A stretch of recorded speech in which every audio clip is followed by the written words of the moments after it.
yararizimije abaricanye mubabwire ngo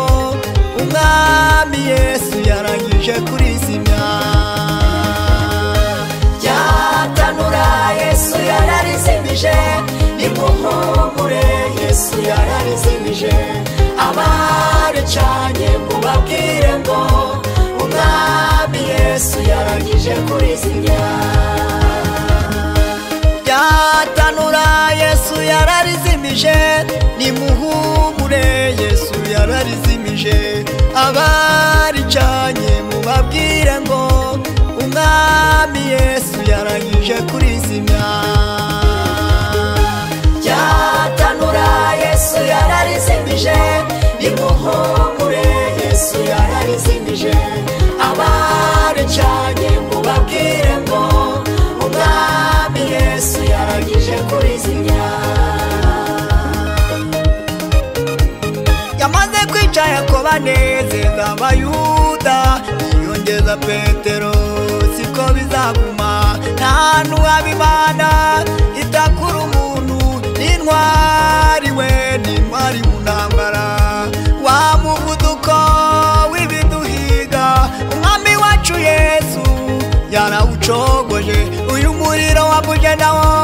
uzazima na ryatanura ry'umuriro Yesu yararizimije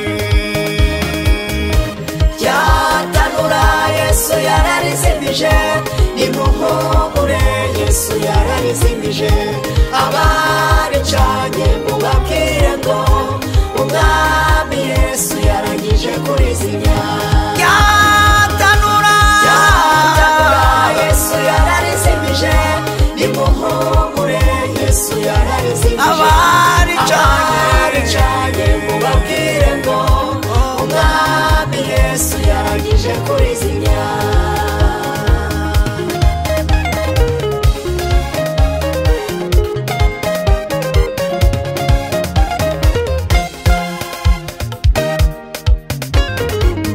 izaturengera yarabitubwiye imigambi y'ababisha ntabwo izahama nubona abanyamaboko bateranye bakakujugunya hirya inyuma y'umurwa uzapfuka musenge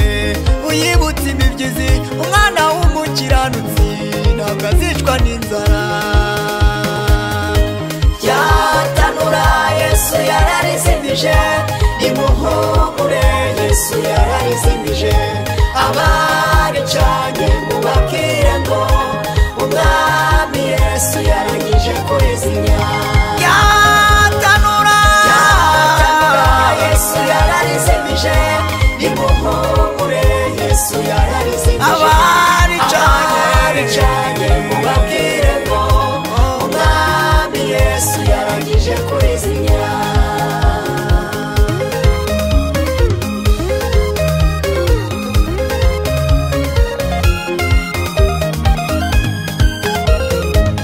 barwandikwa wandikiwe na Senikerebu urushyira Uwiteka ntabwo arenganya igihe wazengurukiye kirangije zamukana n'ayamarira watewe na Penina komeza umbaume yewe rusiwe duterwa ubwoba n'urusaku rw'abasaruzi imbere yawe hagaze uca agasuzuguro ibitutsi bagututse yarabyumvaga ntacyo bizagutwara komeza uhumbe uyu murima n'uwa Bowazi bene wacu kandi niwe mucunguzi wawe